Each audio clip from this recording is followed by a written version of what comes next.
하루 동안 터져나온 소식 중 중요한 내용만 골라 방송하는 나라의 TV. 나라의 TV 운영이 갈수록 어려워지고 있으니 따뜻한 구독료 후원 성원 부탁드리며 방송 시작하겠습니다. 국민의힘의 전신 자유한국당이 2019년쯤 박근혜 대통령 사면을 반대했다고 인터뷰를 통해 주장한 노영민 전 청와대 비서실장이 검찰에 고발됐습니다.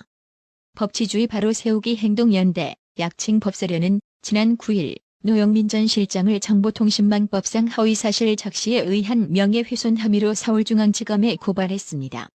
노영민 전 실장은 이달 7일 공개된 중앙일보 인터뷰에서 2019년 9월 박 대통령이 어깨 수술을 받자 정치권에서 박 대통령 석방론이 일었는데 당시 자유한국당 지도부가 오히려 석방에 반대한다는 입장을 전달해왔다고 주장했습니다.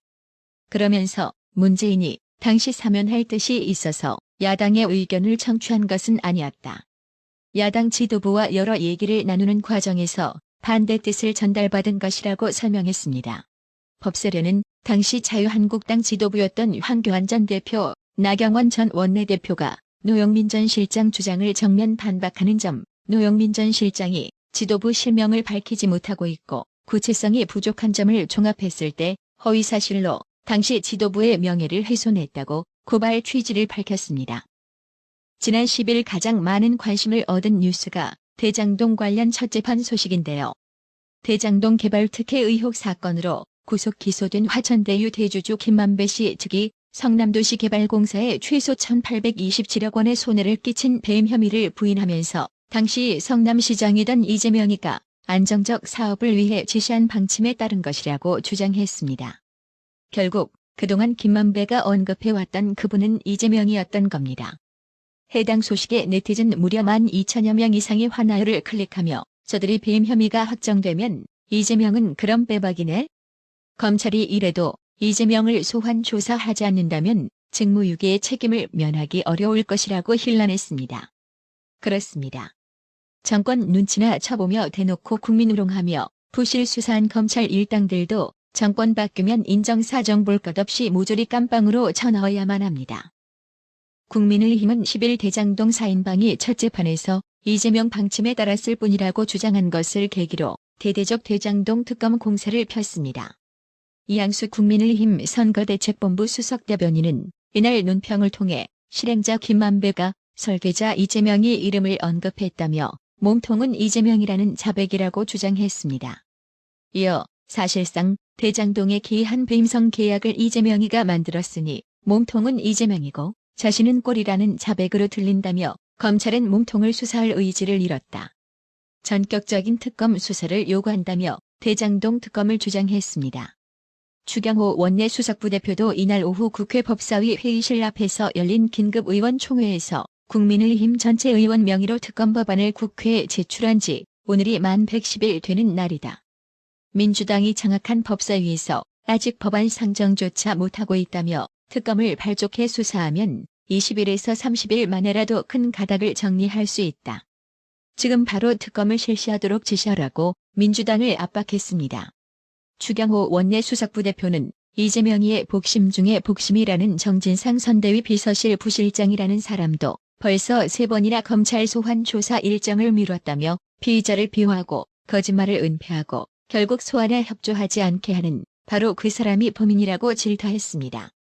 그러면서 이재명이를 향해 혐의에서 벗어나고 싶다고 했잖아? 그러면 복심이라고 하는 정진상 실장에게 당장 지시하라며 빨리 혐의에서 벗어나고 싶으니 제대로 소명하라고 지시하라. 그렇지 않으면 숨기고자 하는 것밖에 안 된다고 목소리를 높였습니다. 지금 코로나 시국으로 국민들은 죽겠다고 난리아우성인데 대한민국에서 아마 가장 팔자가 좋은 사람이 바로 이 사람들 아닐까 싶습니다. 이제 임기가 고작 4개월 정도 남은 문재인이가 또 오는 15일부터 22일까지 6박 8일 일정으로 아랍에미리트 연합, 사우디아라비아, 이집트 등 중동 3개국을 방문한다고 청와대 달빛 소나타 박경미 대변인이 브리핑을 통해 밝혔는데요. 온라인 네티즌들 눈에도 이들이 곱게 보일 리 만무하겠지요.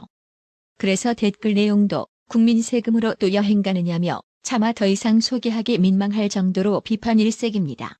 장영일 국민의힘 선대본부 부대변인은 문재인의 순방 일정을 공개한 뒤 국민 고통 속 문재인은 또다시 따뜻한 나라로? 이거 실화냐라면서 임기가 4개월도 남지 않은 대통령이 코로나 위기 속에 신음하는 국민들을 제쳐둔 채 꼭 지금 나가야만 하는지 의문이라고 비판했습니다. 청와대가 문재인 외유 일정을 발표한 다음 날 북한은 또다시 탄도미사일로 추정되는 미사일을 동해상으로 발사했는데요. 근데 문재인이 하는 말이 참으로 기가 막힙니다. 문재인은 11일 북한의 극초음속 탄도미사일 발사에 대해 대선을 앞둔 시기에 북한이 연속해 미사일 시험 발사를 한 것에 대해 우려가 된다고 말했는데요. 아니 그럼 대선이 아니면 북한의 미사일 도발은 상관이 없다는 건가요? 국민의힘은 이 같은 문재인이 대선을 앞둔 시기에 북한이 연속해 미사일을 시험 발사한 데 대해 우려가 된다는 발언을 문제 삼으며 역공을 폈습니다.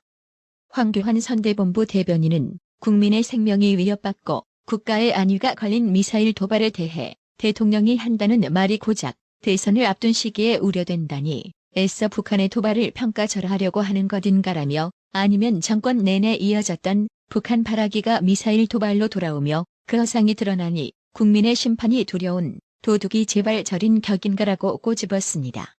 황교안 대변인은 한술 더 이 와중에도 종전선언의 필요성이 절실해졌다는 측면도 있다는 정신승리까지 보여줬다며 국가의 안전을 위한 논의가 이루어져야 하는 NSC가 되레 국민 속을 뒤집어 놓고 있는 것이다.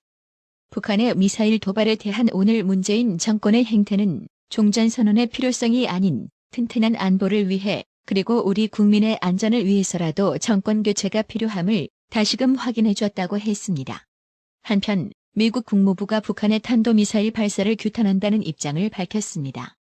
현지 시간 11일 로이터 통신에 따르면 미 국무부 대변인은 이날 북한의 탄도미사일 발사가 복수의 유엔 안전보장이사회 결의안을 위반하고 주변국과 국제사회를 위협하는 행위라고 말했습니다. 이번 논평은 북한이 지난 5일 극초음속 미사일이라고 주장하는 탄도미사일을 자강도에서 동해상으로 발사했을 때 미 국무부가 발표한 것과 동일한 내용입니다. 더불어 터져버린 당은 국민의힘에서 번지는 이른바 멸공 인증 릴레이에 일배놀이라고 비판하며 불편한 기색을 드러내 보였는데요. 윤호중 원내대표는 이날 중앙선대위 회의에서 모 유통업체 대표의 철없는 멸공 놀이를 말려도 시원찮은데 야당이 따라하고 있다며 김종인 체제에서 잠시 중도의 길을 건너 했더니 대놓고 일배놀이를 즐기며 극우와 보수의 품으로 돌아갔다고 지적했는데요. 손에 태극기를 들고 자유대한민국을 소화하자라고 주장하는 게 극우라고요? 한마디로 지랄하고 자빠진 개소리인 겁니다. 해당 소식에 네티즌들은 멸공에 발끈하는 자유민주주의 국가에 더듬어만 줬당 수준 봐라. 일베 프레임 씌우는 자체만으로도 민주당 본인들이 제대로 된 논리를 제시할 수 없다고 자폭하는 셈이다.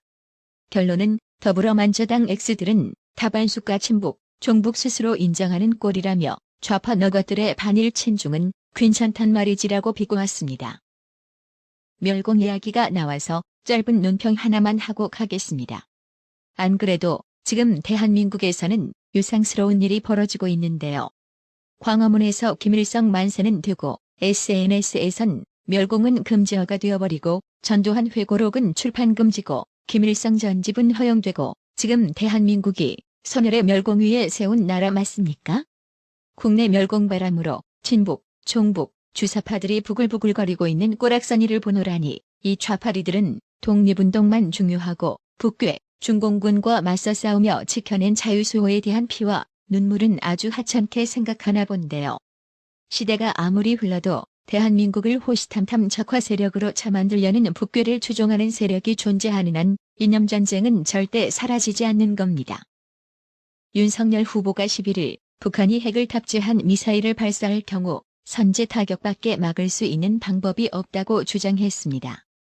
윤석열 후보는 이날 서울 성수동의 한 카페에서 연 신년 기자회견에 참석해 북한의 미사일 위협이 계속되는데 이를 방지할 계획이 있느냐는 질문에 이같이 답했습니다.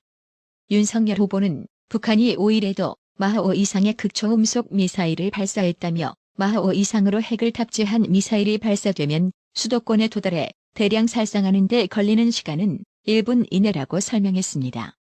그러면서 그럴 경우 요격이 사실상 불가능하고 조짐이 보일 때 세축 체제의 가장 앞에 있는 킬체인이라는 선제 타격밖에 막을 수 있는 방법이 없다고 했습니다.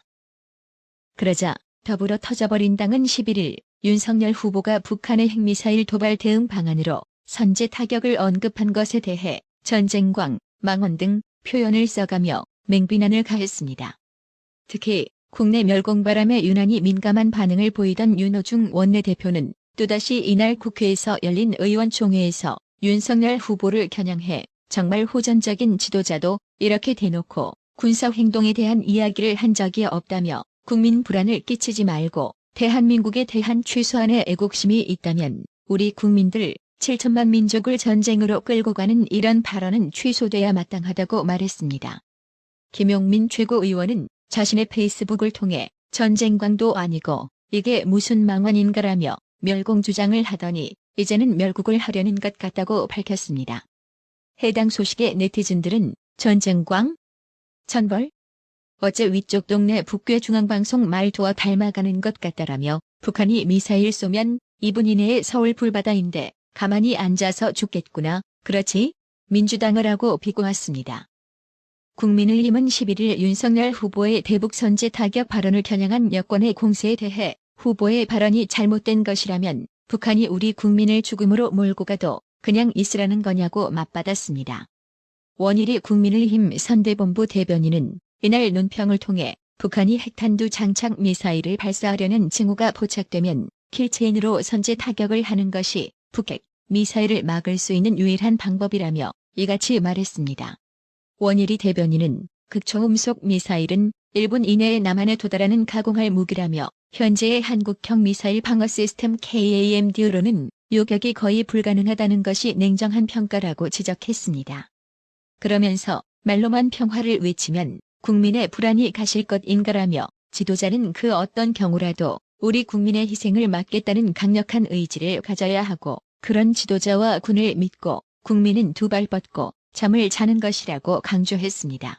원일이 대변인은 대한민국군의 매뉴얼로 존재하는 선제 타격은 금기어가 아니다라며 진정 국민을 불안케 하는 것은 북한 핵과 미사일 앞에 침묵하는 정부 여당임을 명심해야 할 것이라고 했습니다. 나라의 TV는 구독료 후원으로만 운영 유지되고 있으니 구독자님들의 따뜻한 정성이 필요합니다.